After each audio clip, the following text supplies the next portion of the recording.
Não, isso é muito legal. E Pimpolho, cara? Então, Pimpolho... Ele existe, né? O Pimpolho. Não, na verdade, assim, até as pessoas falam...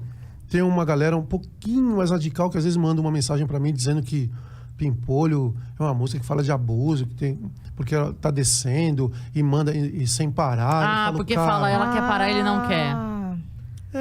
ela mas- quer parar, ele não quer. Ah, mas é... Não, mas isso, na verdade, quando eu fiz esse som, Agora foi nos anos... Foi em 94. A gente vivia numa outra época. E existia uma cultura da América Central, que era uma música pop que era estourado nos anos 90, que era o Raga, que era o Shabba Ranks, Pato Banton, uma galera que fazia um som nos anos 90 que eu gostava muito de house também. Então, House dos anos 80 ou 90? 90. Eu conheci o Snap. O Snap foi em casa, o pessoal do Snap foi em casa, participou. CNC Music Factory também. Conheço eles. São meus amigos, assim. Olha que doideira, né? Olha que loucura, né? Amigo dos caras da cena eletrônica da música. Não, muito louco isso. Muito louco. Aí eu fiz esse som e falei, cara, vamos tentar... Porque existe uma conexão rítmica com a música da América Central, que é...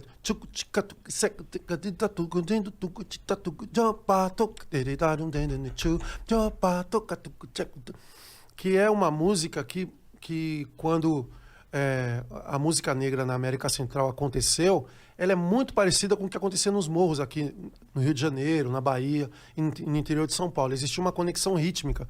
Falei, cara, vamos pegar essa música e vamos colocar uma voz do Pimpolho cantando como se fosse o Shabba Ranks, por exemplo. Essa coisa, eu sou Pimpolho, eu sou... E usando uma coisa do repente nordestino e transformar isso numa música.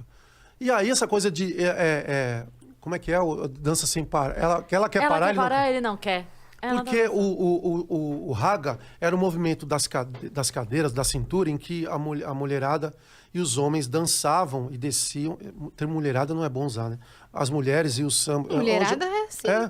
Hoje a gente tem que tomar vários cuidados. Você tá todo pisando em ovos, né? Porque hoje, né, a gente precisa se vigiar. Sem a intenção, às vezes a gente fala algo que pode ferir. Exatamente, então, né? é isso. Então, gente, desculpem aí. E aí, se dançava rebolando até o chão. E aí eu usei isso como figura de linguagem para falar na música, porque é como se fosse um raga com um samba, assim. E aí a música explodiu e tudo mais. E aí uma galera hoje, às vezes, me cobra isso. É que não, assim, um amigo nosso falou essa semana, o Marcos Castro falou, não existe contexto. Quando a internet quer, não existe contexto. Porque, na verdade, na música, ela tá dançando, ele tá de olho, e aí ela fala, ela quer parar, ele não quer. Só que aí a pessoa bota... Ele não é que ele não quer em relação a ele. Ele tá dançando e ela também. Então são duas ela quer parar de dançar, ele não quer. Exatamente. Então acho que faltou uma palavra. Sim. Também tem a meta, mas é que eu acho que as pessoas, tipo, tudo vem a segunda intenção. Sabe? Tipo assim, na verdade eles estavam ali se pegando, ela queria parar, ele não queria, sabe? Já colocam um peso na história que não, na verdade eles estavam transando e ela tava querendo parar e ele não, sabe? Uma coisa assim. Tinha Então, que ser, ele isso. quer dançar, ela não quer, tá ligado? Ah, entendi. Então, mas eu acho que existe hoje a gente tem que realmente mudar alguns conceitos que a gente tinha em relação à própria comunicação na música. Mas tem coisas que fazem parte da licença poética, né? E que a gente não pode perder a licença poética. Porque a licença poética para o compositor é o que é o tempo para a gente, assim. Sol, chuva, é o imponderável. Se a gente meter a mão na licença poética e transformar aquilo em concreto, a gente tira toda a base de poesia de qualquer pessoa para escrever. A licença poética... não pode, licença poética, mas você está querendo dizer isso também. Então, se você está querendo dizer isso também, então não pode. Sim. E aí você transformar o poético abstrato num poético concreto, você transforma todo um jeito de escrever de várias gerações, que você transforma tudo, né? Sim, você tem que explicar tudo na música, né? Exatamente. Aí não deixa nada pro imaginativo. Exatamente. Livre de interpretação. É isso. Entendi o que você quis dizer. E aí a gente confunde muito informação com conhecimento, né? Aí as pessoas pegam uma informação relacionada a comportamento humano, em que elas podem colocar em várias coisas delas para elas poderem certificar isso é certo, isso não é errado. E elas transformam essa informação em conhecimento para dizer isso é certo, isso não é errado. Porque o conhecimento, elas acham que o conhecimento é maior do que a informação. Mas, na verdade, o que elas têm é informação, não é conhecimento. O conhecimento, ela é uma outra etapa do comportamento humano. A informação você pega e você interpreta. Mas muita gente pega, interpreta e aplica como se fosse o certo. E aí Nada muda melhor toda que uma ter o estrutura. criador do negócio sentado na nossa frente para explicar o contexto. Que, na verdade, ela queria parar de dançar, ele não queria parar de dançar. Os dois estavam dançando. Pronto. E aí virou uma outra interpretação, assim. Mas, assim, é muito pouco. Mas eu acho que se as pessoas que não se sentirem à vontade em relação à música, elas podem mudar para outra música, claro. Mas eu trampava como DJ de evento. Só tocar essa música, acabou, todo mundo dança, velho. Não tem um que não dança, não tem um que não dança na pista. Outro dia, sabe quem explicou? O Bochecha, ele tava explicando no Twitter que é aquela música que ele fala seus 12 aninhos permitem somente um olhar. E aí caíram matando em cima dele, porque como assim uma menina de 12 anos? Ele falou, gente, eu tinha 14 e ela tinha 12. Essa música, vocês estão entendendo que essa música tem 30 anos. Não é o Bochecha com 40 anos que fez essa música. Calma aí, eu também era um adolescente, né? Então, calma. Mas eu acho que a gente tem que falar, tem que trazer de novo essas questões, porque essas pessoas estão cobrando uma posição da gente em relação à nossa criação, a gente tem que dizer sim. Agora tem gente que realmente aumenta, exagera na interpretação e leva para um outro lugar, assim, né? E cancela a música. Aí cancela, mas aí eu respeito, assim, eu não sou um cara eu não gosto de estar certo, eu gosto de ser feliz, assim. Sabe que outro dia eu gosto muito de impor os meus pensamentos, eu gosto de interpretar a minha vida e transformar minha vida num objeto de troca. Sim. E se eu tô certo ou não, é uma outra coisa. Outro dia eu vi um comercial usando uma música extremamente conhecida e na hora que começou a letra eu fiz assim, hã? Ele, tipo assim, eles vão botar essa letra no comercial e aí quando chegou no refrão eles alteraram. E eu achei tão legal que é aquela do vale o que vier. Eu vi também. Aí, também vale dançar homem com homem. Eu também fiquei preocupada nisso. Mulher como... Aí eu falei, cara, eles deram um jeito. Eles deram um jeito, eles botaram a música e ainda continua a palavra homem e mulher ali. Eles só mudaram o também vale. Também vale. Eu achei incrível. Eu também achei legal. Caramba, que lindo que eles fizeram. Eu também acho legal, porque a gente tem que se adaptar ao mundo, não o mundo a gente. O artista vive numa bolha de que minha obra ela não pode ser mexida e tal. Não tem que ser mexida assim. A gente tem que se adaptar aos tempos, ao comportamento humano. E tem algumas coisas que fazem diferença, assim. Eu achei muito legal também. Ficou muito legal. E se tivesse que mudar alguma coisa da minha obra, de alguma coisa que alguém se sentisse ofendido, alguma coisa, eu mudaria tranquilamente, assim. Essa veia musical de você e seu irmão tocarem veio do seu pai? Veio do meu pai. Meu pai era seresteiro, gravou o disco de 78 rotações e minha mãe, numa boate, se apaixonou por ele e se casaram. E aí tiveram 3 filhos, aí ele virou alfaiate, ele nunca queria que eu fosse músico, nunca. Falou, não vai dar certo e tal. E aí, com o tempo, ele percebeu que era inevitável, porque eu só queria ser músico, assim. Eu tentei várias coisas, mas sempre voltava pra música. O que você tentou? Eu fui funcionário do Estado um tempo, da Secretaria da Fazenda. Concursado? Concursado. Você tá brincando? Caramba! Mas aí, a minha chefe era muito fã do Royce do Cavaco. E aí... Paulinho, porque meu primeiro nome é Paulo. Paulinho, você é amigo do Royce do Cavaco? Eu sou amigo do Royce. Ai, que beleza. E muitas vezes eu faltava para gravar o Canto da Razão, que era o primeiro disco, e ela me liberava porque eu era amigo do Royce do Cavaco. Grande Royce do Cavaco, valeu aí. O Royce salvou muito minha vida. Salvou muito minha vida. Eu falei, um dia eu vou levar a senhora para conhecer o Royce. Ai, meu filho, não acredito. E várias vezes eu faltei para gravar o primeiro disco, Canto da Razão, porque eu era amigo do Royce do Cavaco. Aí eu consegui liberação dela. O Canto da Razão é a música que deu nome pro primeiro disco, é isso, né? Ela foi o primeiro sucesso que arrebentou, assim? Porque é uma música lindíssima e emocionante, mas ela... Foi o que levou vocês, o que disparou, ou ainda demorou um pouco? Não, a gente gravou o Canto da Razão, o disco... A história do Canto da Razão é muito louca, assim. Eu tava na Secretaria da Fazenda nessa época. E aí eu vendi os tickets de restaurante para poder pagar o disco, assim. Então, os vale-refeição, ticket de restaurante, eu vendia para pagar o estúdio. E muitas vezes eu saía meio-dia, da Secretaria da Fazenda, ia gravar o disco e voltava no outro dia. Aí a minha chefe tava lá, Paulinho, você faltou de novo, mas você vai me levar pra ver o Royce do Cavaco. Eu falei, vou, fica tranquilo. Ela viu o Royce do Você Cavaco? levou? Não viu, cara, não viu. Eu devo Leandro, você deve isso pra ela. Eu devo isso até hoje. Vou fazer esse encontro. É isso. E aí, Faça isso. e aí a gente gravou o Canto da Razão com esse dinheiro dos vale-refeições da vida que a gente tinha lá. Onde que E- vocês gravaram? Gravamos num estúdio em que o cara... É um estúdio de publicidade que o cara falou assim, ó...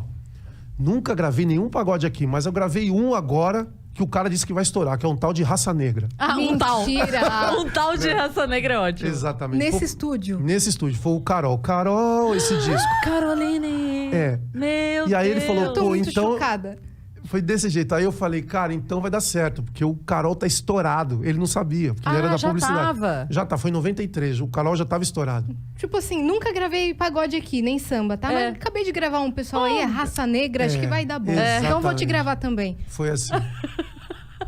Eu Foi- tô muito assim. Isso foi muito- final dos anos 80? Foi em 92. 92. 92. Então o pagode tava chegando lá no Tava. ápice. Já tinha acontecido alguns grupos já, mas a gente tocava numa casa chamada Só Pra Contrariar nos anos 80, em que justamente vem o Canto da Razão. A gente acompanhou muito a Jovelina Pérola Negra. A Jovelina, pra mim, ela é a maior representante, junto com a Clementina, da música negra brasileira. Assim, aquela música negra de raiz mesmo, que foi feita nos morros e tal. E ela vinha pra São Paulo e a gente que acompanhava ela. Eu, com 15 anos, acompanhei a Jovelina vários shows, assim. E o Canto da Razão, essa história, não sei se eu já contei, mas vou contar agora. Olha. Olha, ó. Exclusivo Vênus.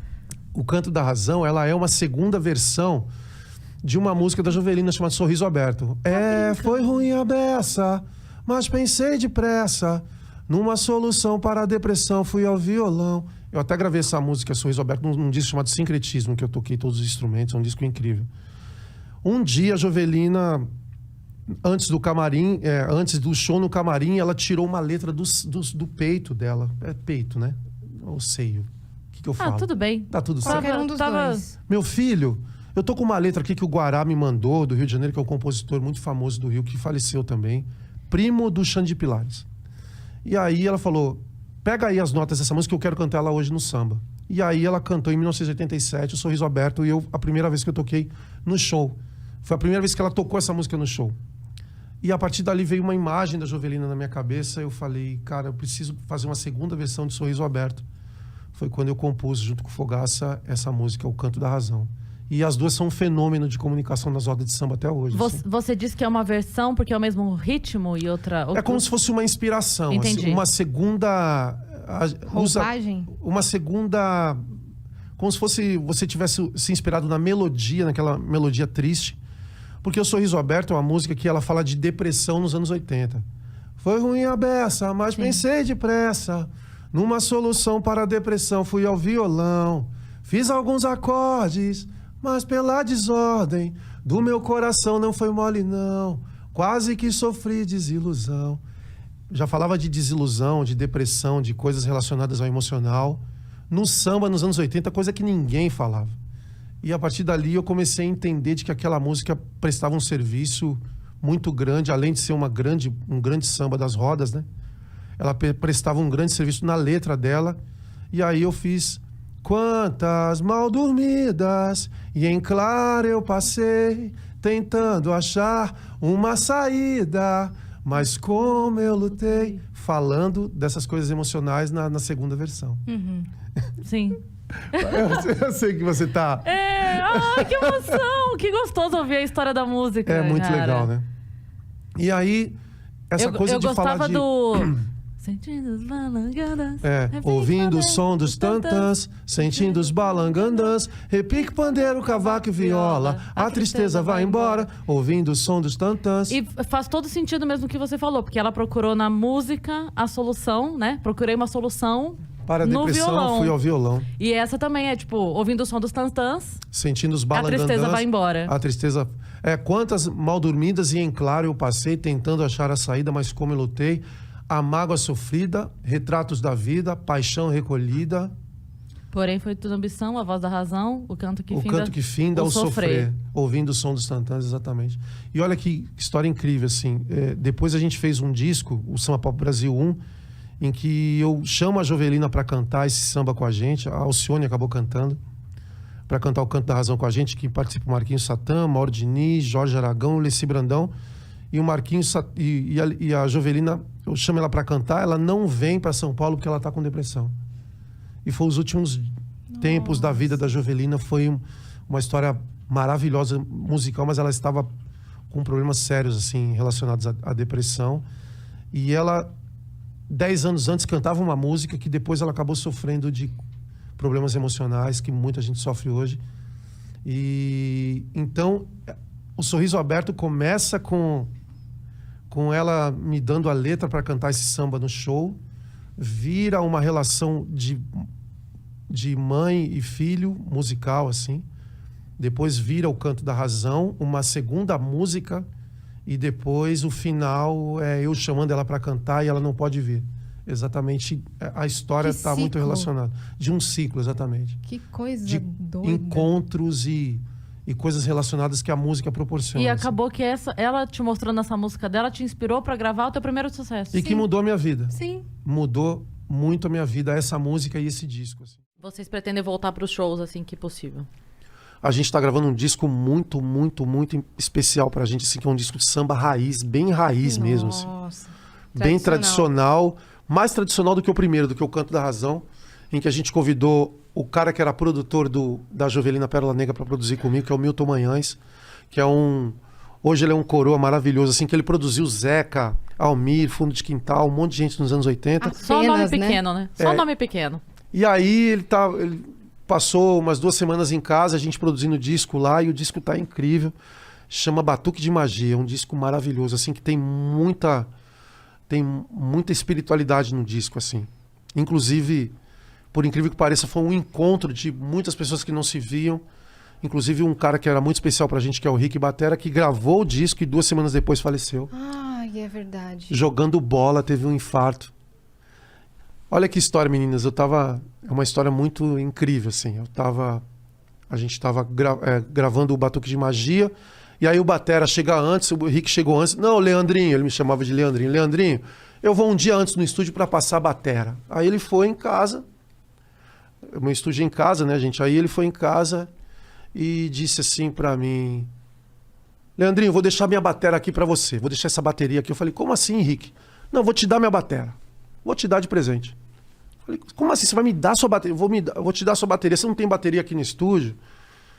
Ó, vou te dar essa bateria pra você. Eu falei: cara, que coisa. Ele deixou a bateria dele pra mim. Ele gravou os 2 dias, gravou e foi embora e deixou a bateria dele pra mim. E aí 2 semanas depois ele faleceu. Meu Deus. E aí a bateria dele tá comigo. E vai ficar lá comigo pra sempre, assim. Não sei o que acontece, mas esses encontros são super especiais, super importantes. Sim. Porque eles determinam muitas coisas, assim, né? Que não estão no nosso controle. Por que ele quis me dar a bateria Sim. ali?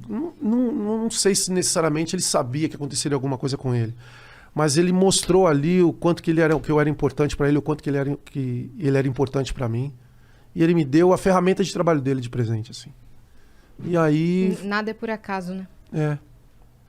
E aí, 2 semanas depois, ele jogando bola, ele teve um infarto fulminante no jogo e faleceu. E aí, todos os dias que eu tô indo lá no estúdio, eu vejo a bateria dele lá montada. Isso tá montada. Foi quando? Vai fazer 1 mês que ele faleceu, né? Nossa, tá 2 meses. Recente pra caramba. 2 meses. E vocês estão gravando o álbum com a bateria? Tô gravando. Ele já gravou, a bateria dele tá lá, foi a última gravação dele. E ele tá lá registrado da melhor maneira possível, assim. Inclusive, o Canto da Razão, o primeiro disco que ele gravou também, em 93. Ele chegou com a bateria, gravou. E ele sempre gravou Temporal, vários discos importantes da nossa carreira ele gravou. E o último disco que ele gravou, ele me deu a bateria dele. Posso fazer uma pergunta? Não sei se é muito indelicada, mas quando o artista morre, por exemplo, ele tem um trabalho que vai lançar e ele teria que receber, né, por esse trabalho, ou receber os direitos autorais. Para onde vai? Acho que a viúva, né? A viúva que no caso é a Alane, que é a viúva do Rick, que deve administrar as coisas dele. Entendi. Ele gravou muitas coisas, né? Várias gravações, ele tocou com o Belo. tocou com os Travessos, ele gravou muita coisa, é um dos bateristas mais importantes da história da música brasileira. Sim. Assim. Saiu em tudo quanto é lugar quando Saiu ele em tudo faleceu. quanto é lugar, até no Congresso Nacional, as pessoas falaram dele, assim. Foi muito especial, muito importante. E eu acho que os direitos autorais devem ajudar no orçamento da Claro, família. sim. Espero Lógico. que ajude, né? Não, Eu não queria me saber como abajura, foram os não. primeiros shows do Arte Popular. Muito louco. Por que muito louco? Nossa, peraí, gente. Vai lá, eu, tá vou, eu vou tranquilo. pegar um salgadinho. Vai. Vai. Um Leandrinho. Aliás, o Leandrinho já comeu? Tá comendo? Quer mais? Quer mais? Quer refri? Tem certeza? Ele não estava muito Então tá certo bom. da resposta. É, né? ele titubeou. Ó, tá bom, hein? Vou... Você tá Fechou. certo disso? Posso perguntar? Os primeiros shows do Arte Popular foram... Como é que eu posso definir? Um caos.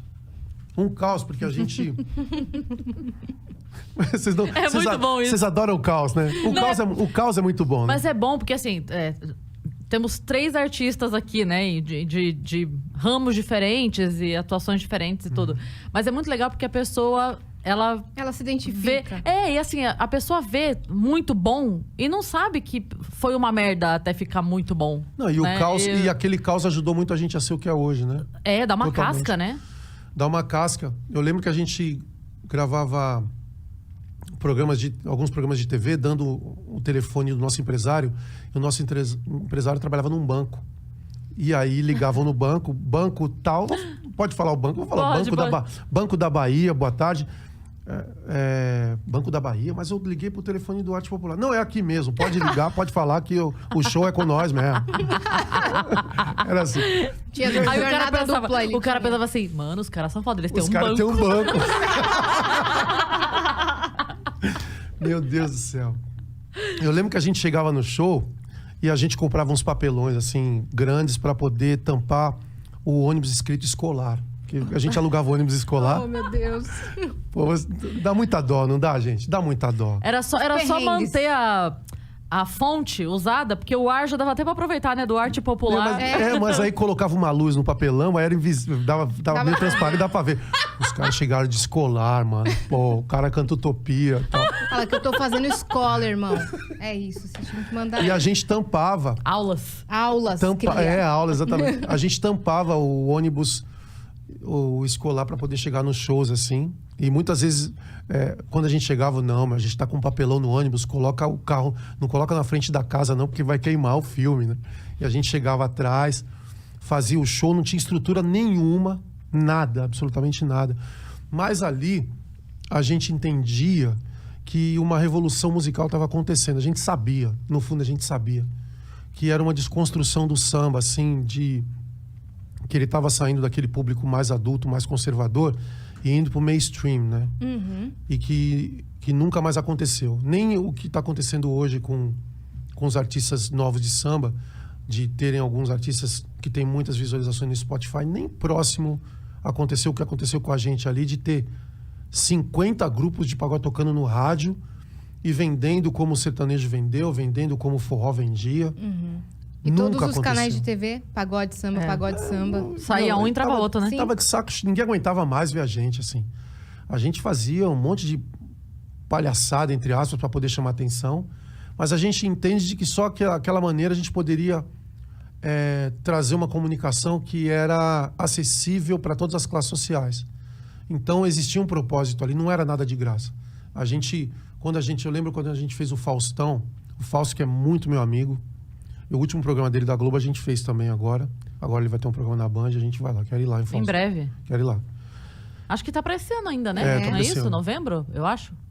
É um cara incrível, assim. Eu faltava na escola para ir ver o Perdido na Noite, assim, no Teatro Zácaro. Não, Olha que loucura. é um E virou meu amigo, comunicador. um comunicador, um fenômeno. Fenômeno.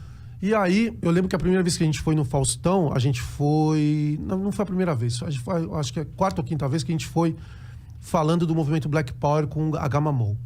Que a gente foi de Black Power. E aí, a gente convidou o Tony Tornado. O Tony Tornado estava gravando novela e não pôde ir. Aí a gente levou o Nelson Triunfo, que é um cara fantástico, representante da cultura black de São Paulo, assim, o Nelson Triunfo, que foi abraçado pelo James Brown, assim, no show do James Brown do Palmeiras. Olha que Que loucura. Aí a gente fez o Faustão. Eu lembro da gente no camarim, assim, todo mundo de peruca. Eu falei, gente do céu, tomara que a gente esteja certo no que a gente esteja fazendo. Porque a gente não sabe o que vai acontecer. Porque não tinha rede social. Imagina todo mundo de peruca, com as roupas dos anos 70, falando do movimento Black Power. E as pessoas não poderiam entender aquilo como uma outra coisa. Se fosse hoje, vocês já estavam cancelados. Eu acho que a gente não faria por medo. É. Não faria por medo. Tipo, a gente teria medo do E foi uma julgamento. baita homenagem, né? Sim. Contando uma história bonita, todo mundo ali... Foi uma baita homenagem e foi uma revolução, porque a história do Agamamou, ó, até contando... Explica o que é. Então, Agamamou, eu fiz essa música na Argentina quando a gente tava gravando Chiquititas. Olha que tudo a ver, não tem nada a ver, né? Quê? É, a gente tá gravando Chiquititas com a Fernanda Souza na época. Sim, a primeira. É a primeira. Chiquititas do A Brasil. gente gravou uns três capítulos da Chiquititas, O que, que que era que a vocês amarelinha foram fazer? era a trilha sonora da Chiquititas. E aí a gente gravou em Buenos Aires. E aí, antes de dormir, eu ouvi uma música do Jimmy Smith, que era um samba rock.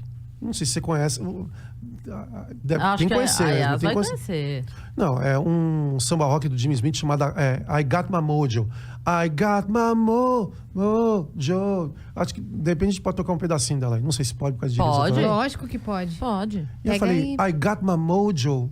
Eu falei, cara, I got my mojo. Isso eu lembro que nos bailes de samba rock que a gente tocava, o pessoal sempre cantava essa música do Jimmy Smith. I got my mojo, I got my mo, I got my mo. Tá aí uma palavra legal pra fazer uma música. E aí eu compus I got my mo, love, love, Jojo, Eu não acredito. inspirado no Jimmy Smith, no I got my mojo. E aí essa música, depois a gente convidou olha que coisa de encontro. A gente convidou o Tony Tornado, que fazia parte do movimento Black dos anos 70, fez até a BR3, ganhou o festival com a BR3, aí convidamos o Nelson Triunfo. A gente fez milhares de shows com a Gamamou, vários setores da música brasileira cantavam, o Fernando Abreu cantava, o Jota Quest cantava, desde do grupo de pagode mais humilde no interior, assim, de algum lugar, cantava essa música. A gente abriu novas portas a ponto da MTV falar, cara, a Gamamou é uma ruptura, assim, com essa coisa mais conservadora do samba. Vamos fazer um acústico MTV aqui. Eu falei, caramba. Pela primeira vez, um grupo de música popular vai tocar no Teatro Municipal, que está fazendo 100 anos agora. A Semana da Arte Moderna está fazendo 100 anos. Agora eu sou diretor do Centro Cultural também, a gente vai falar disso, que é legal a gente falar. Ah, semana de 22, gente. E tem... Pausa, parênteses. Tem alguma coisa preparada bem pro ano que vem? Assim, Tem umas coisas legais, assim. Olha aqui. Aí vai surgindo, né? E aí a gente fez no Teatro Municipal o primeiro grupo de música popular pela MTV americana, que nunca tinha feito um DVD de samba ou de uma música bem regional de um país, assim. Que ano foi exatamente? 2000. Uhum. Então, aconteceram muitas rupturas ali e muitas aberturas pra gente, junto do Agamamou com outras tribos, assim. Então, foi um momento muito marcante da Vocês gente, foram a gente a primeira sair... banda brasileira a fazer o acústico? A fazer o MTV? acústico MTV de samba, né? De samba e, ao mesmo tempo, ligado a uma música regional do país, assim. Então, a gente pode pensar em salsa, merengue, em cúmbia, outras músicas mais regionais. A gente foi o primeiro representante dessa música mais regional, com uma característica um pouco mais pop, mas aí a gente fez e aquilo tornou a gente visível para outros lugares que não entendiam o samba como uma cultura do Vocês mainstream. furaram a assim. bolha, né? Furamos a bolha, exatamente. Quais artistas que cantaram músicas compostas por você? Nossa, muita gente. Por muitos anos você foi o compositor número 1 a receber Assim, até hoje, direitos autorais, né? o compositor mais regravado nos últimos 30 anos. Assim, Caramba. De temporal tem tipo 500 regravações. Assim. Eternamente Nossa. Feliz tem tipo 300. Tem muita coisa, assim, muita coisa que foi de trilha sonora de filme. O que teve de trilha sonora de Agora, filme? acho que foi Bom Dia Verônica no Netflix, que foi uma sucessão. Sim, temporal, uma série. Uma série incrível. Teve a Temporal como uma das músicas da série. A Telegrama, Me Liga, foi trilha sonora da Seleção Brasileira na Nossa, Copa de incrível. 2014. trilha sonora da seleção brasileira na Copa de 2014 no Nossa Brasil. senhora, que honra. E, assim, teve outras, assim, várias outras em filme, em comercial, e várias regravações de artistas conhecidos, não conhecidos, enfim. Teve muita gente. E as que você compôs para outro artista cantar? Então, eu nunca compus assim sob encomenda. É Eu sempre mesmo? fazia música porque eu gostava. E, por incrível que pareça, eu vou dizer uma coisa que eu nunca disse assim. Muita coisa que o Arte Popular gravou, alguns artistas não queriam, não gravaram. E o Arte Popular, eles bancaram a música, assim, bancaram a minha loucura. Eternamente Feliz, por exemplo. Quando você passa, eu só vejo você. É uma música que ela foi para uns 3 grupos na época e ninguém quis. Você tá brincando? Ela é linda. Exatamente. O Exalta, que é porque eu vou ela- contar, eu vou dar o Exalta, por exemplo, eu mandei essa música pro Exalta expõe Samba. eles. O Exalta, meus amigos queridos, Pinha, Pericão, Krigor, na época, eu mandei essa música pro Exalta, o Exalta não gravou. Será que é Porque tinha música, de repente tinha músicas mais legais lá. O eles final não era feliz? Eu acho que é porque a pessoa não ficava com ele no final. Então, eu acho que tem essa coisa da poesia sempre terminar pro lado bom, nunca terminar pro lado ruim. Então, eu falo na música assim, se as subidas não te cansam, sou eu que te carrego sem você perceber. É uma figura muito bonita de se ver, né? Sim. Eu te mostro a verdade do mundo, mas você não é capaz de aceitar a felicidade.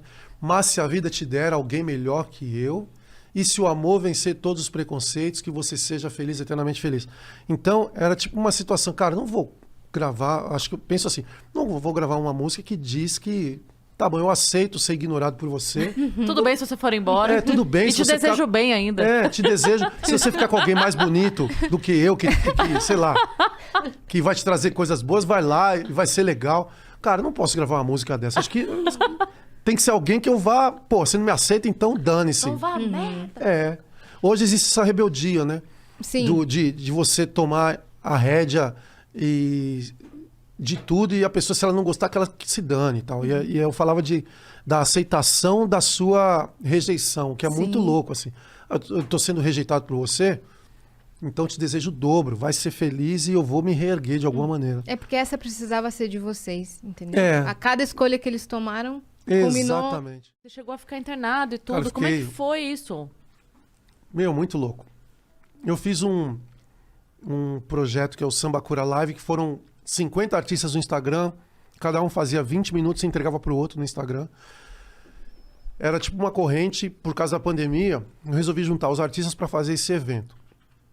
E foi o dia inteiro, um monte de gente legal participou, assim, várias pessoas legais. Cada um da sua casa. Cada um da sua casa. O Péricles fechou, mas vários artistas participaram. Foram mais de 50 artistas. Péricles, queremos você aqui.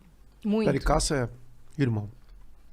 E aí, esses 50 artistas eu vi... Olha, eu tô contando essa história pra vocês entenderem. Eu vi 50 artistas e chorei nas 50 lives, assim. Fiquei muito emocionado porque eu vi que a pandemia ia ser terrível pra gente, assim, pros músicos, né? Principalmente pra quem precisa mesmo de trabalhar na sexta e no sábado pra pagar a conta na segunda, assim. Ia ser difícil. E aí, depois do Samba Cura Live, eu comecei a sentir umas dores nas costas. Isso assim. foi quando? 23 de março do ano passado. Nossa, No bem no comecinho. começo. Foi no início. Eu acho que eu fui um dos primeiros a pegar o negócio. Não, mas eu fechou até o dia 13. Uhum. Tinha o quê? 10 dias? É? 10 dias. Meu Deus! E eu fiquei muito emocionado e dormi. No outro dia eu acordei com febre e com dores nas costas. Eu falei, caramba, que estranho. Nunca senti isso.